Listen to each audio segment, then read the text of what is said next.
The story begins in the Cortez household, where Juni is getting ready for bed and quietly wrapping ribbons around his fingers. Why? He's hiding warts. He's self-conscious about them, doesn't want his sister Carmen clowning him for it, so he covers them up before anyone can notice. It's a small detail, but it tells you everything about Juni right away. He's the kid who feels like he doesn't measure up. As the kids settle in, their mom Ingrid starts telling them a bedtime story about two spies from rival agencies. Decades ago, when global tensions were sky-high, entire nations trained armies of secret agents, masters of disguise, capable of fooling anyone except each other. In Ingrid's story, one of these agents, a woman, is given a mission: hunt down and eliminate a specific male agent who's just as dangerous as she is.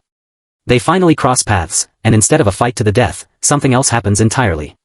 They fall for each other. Falling in love was basically treason in their world. If their superiors found out, it would end both of their careers, maybe worse. So they did the only thing that made sense: they ran off together and got married, jokingly calling it the one mission neither of us can complete. Their enemies didn't disappear just because they fell in love, though. The danger followed them right into their wedding. While Ingrid is telling this charming little fairy tale, secret panels are quietly sliding open all over the house behind the kids' backs. Gadgets. Hidden compartments. Tech that has no business being in a normal family home. This isn't a story about two strangers. It's Ingrid and Gregorio's own love story, and their kids are sound asleep in the middle of a literal spy headquarters and don't even know it. Later, while Gregorio drives Juni to school, he notices his son is glued to the TV way too often, specifically a show called The Flip Show. He's about to say something about it when he spots something odd. One of the show's bizarre creature characters looks exactly like an old enemy of his from his spy days. That's not a coincidence he can ignore.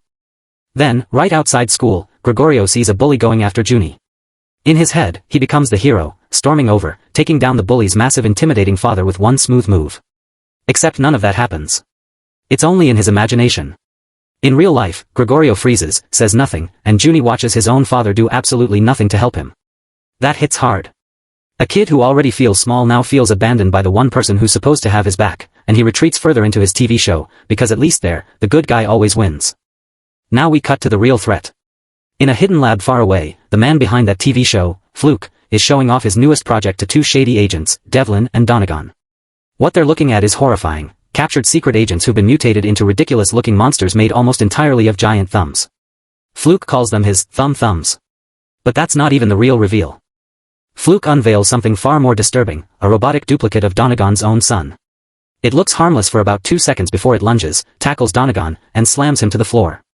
As if that wasn't enough, a second robot, this one modeled after the president's daughter, does the exact same thing.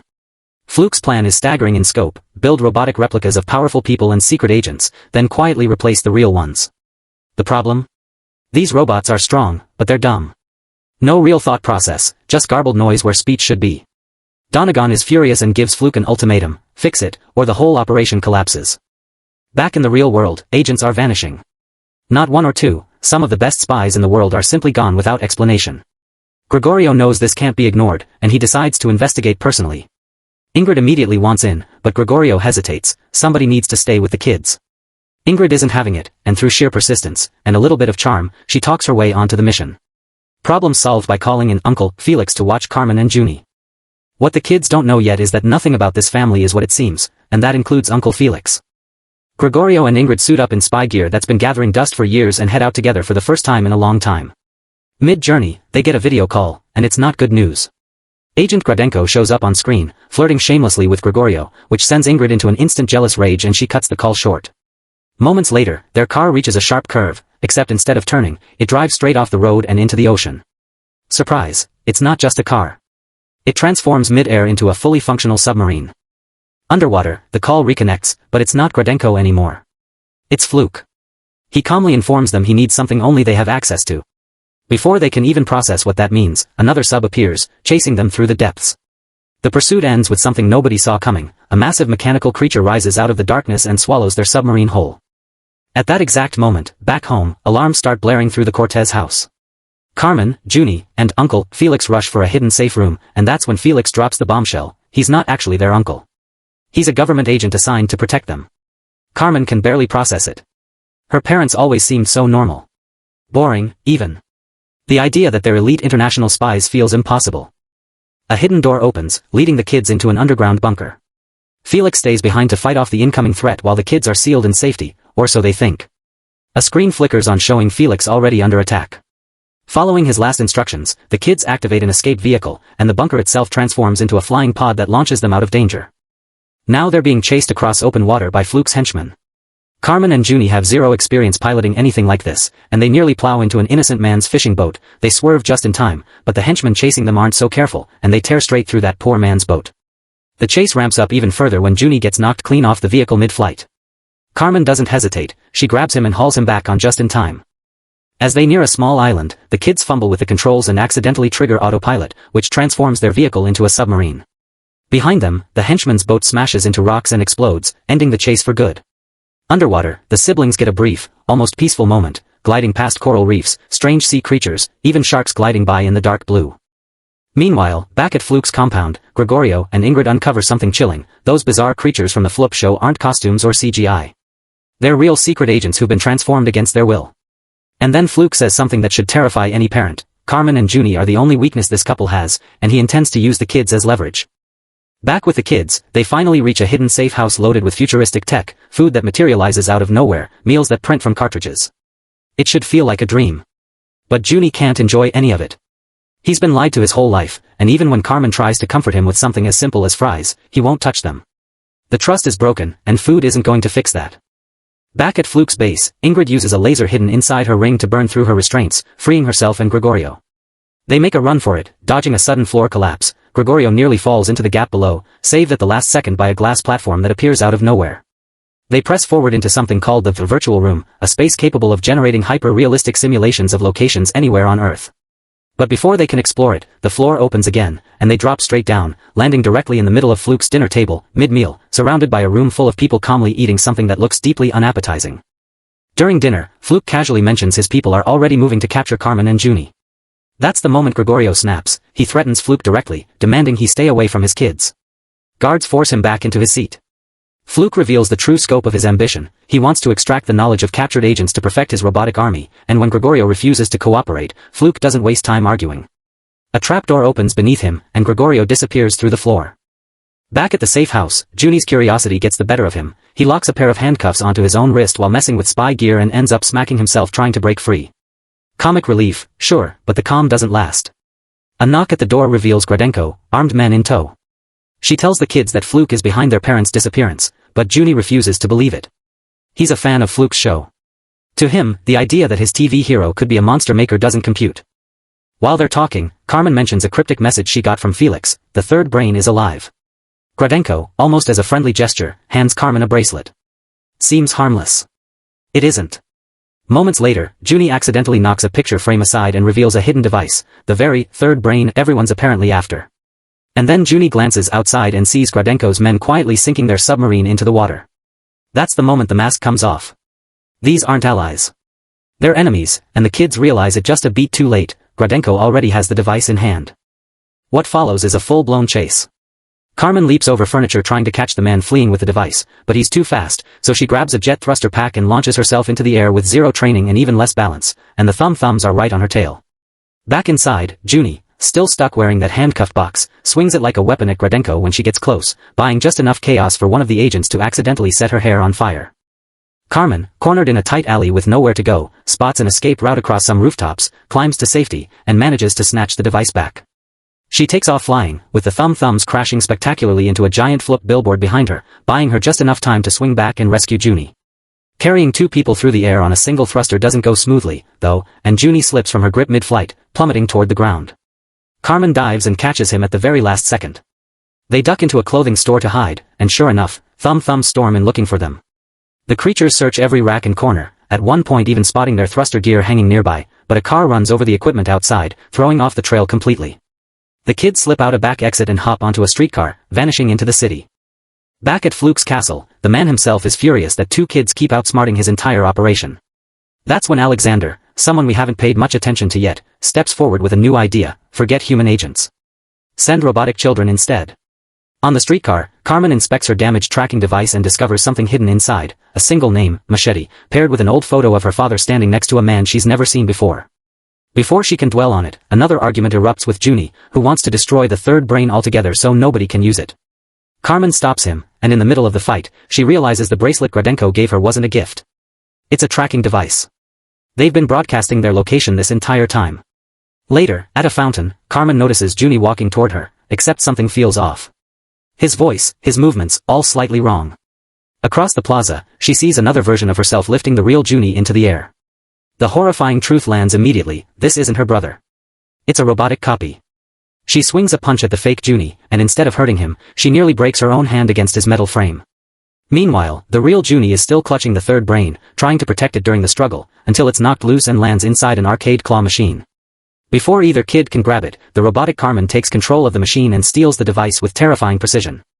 As the fake kids prepare to retreat, Juni manages to rip something off the robot double before it escapes, a necklace, engraved with a message revealing the horrifying scale of the plan. Thousands of these robotic children are already being mass-produced. Now the movie pulls back the curtain on something from years earlier. After the original third brain was built, Gregorio had been ordered to destroy it outright. He refused.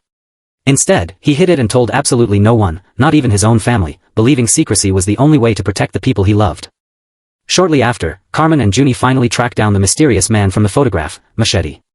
And the reveal lands hard: Machete is Gregorio's brother. Their real uncle, one they never knew existed. Back at Fluke's base, the power dynamic shifts violently. Alexander steps out of the shadows and reveals he's been the true mastermind behind the robotic children the whole time, using Fluke's resources without his knowledge. The moment he gets his hands on the third brain, he no longer needs Fluke at all. He has him arrested on the spot and seizes control of the entire operation. Meanwhile, Machete reluctantly lets the kids stay at his workshop, full of strange gadgets built for heroes and villains alike. They beg him to help rescue their parents. He refuses flatly. He's retired, done with that life, but agrees to lend them a small aircraft, nothing more. That night at dinner, the food is as strange as everything else in this story, but Carmen and Juni can't focus on eating. Their minds are fixed on one thing: getting their parents back. Once Machete's asleep, the kids sneak into his room, arm themselves with laser swords, and quietly steal a map to Fluke's castle along with a few extra gadgets. By the time Machete wakes up and realizes what's happened, it's too late. He can already hear the plane taking off in the distance. Mid-flight, the autopilot malfunctions, forcing the kids to take manual control, and naturally, they immediately start arguing about how to fly the thing. The argument sends the plane spiraling toward the cliffs surrounding the castle. At the very last possible second, they grab their diving gear and bail out just before the plane slams into the rocks and explodes behind them. Inside the castle, Alexander is already actively using the third brain to mass-produce even more robotic children. When Carmen and Juni sneak in, they immediately run into a thumb. Juni freezes, but Carmen reacts fast, firing a piece of electric shock gum directly at the creature to stun it long enough for them to keep moving. As they navigate the halls, Juni plants tiny hidden cameras to monitor enemy movement, and they spot captured prisoners being marched through the corridors. To avoid detection, they climb into the ceiling and wait. While hidden above, Juni quietly questions a prisoner about their parents' location. He gets his answer, but on the way back down, a thumb spots him. Carmen jumps in again, this time using exploding shock bubbles to take the creature out cold. Racing toward the dungeon, they run straight into a crowd of robotic children and try to blend in. It almost works, until the robots realize something's off and the kids are forced to run. Mid-escape, a trapdoor opens beneath them, and Carmen falls through into darkness while Juni is forced to keep moving alone. Juni stumbles into the virtual room and unexpectedly runs into Fluke. In their conversation, more of the backstory unfolds. Alexander used to work alongside Gregorio at the agency, was a gifted inventor, but became dangerously obsessed with exploiting the third brain for his own purposes, eventually getting expelled because of it. Juni, still furious at Fluke for everything, throws a shock bomb directly at his face, which, oddly, snaps Fluke back to his normal size after an earlier transformation. As Juni storms out, he collides with another thumb and tackles it to the ground in a panic, only to discover it's not a monster at all. It's Carmen, disguised. The siblings reunite and push forward together toward the dungeon, where they finally find their mother locked in a cell. But the real gut punch comes next. Gregorio has been transformed into one of Fluke's monstrous creations. Thankfully, Fluke knows exactly how to reverse it, and he does. While Alexander is mid-speech rallying his followers, the family ambushes him, restrains him to a table, and forces him to activate his own machine on himself, turning the tables completely by transforming the villain into a monster of his own making. But the danger isn't over. Thousands of robotic children are preparing to deploy across the world, and if they get out, the consequences are catastrophic. The family rushes for the control room, only to be ambushed along the way by robotic copies of their own kids. Carmen, Juni, and Fluke push forward and land on a clever solution. Instead of destroying the robot army, reprogram it entirely. Elsewhere, Donegan is eagerly waiting to inspect his promised robot army, unaware that Alexander, disguised as one of his own monsters, is closing in. Carmen and Juni briefly reunite with their parents, only for an elevator to rip the family apart again, mid-celebration. Then the evil robot duplicates return, stronger, faster, smarter than before.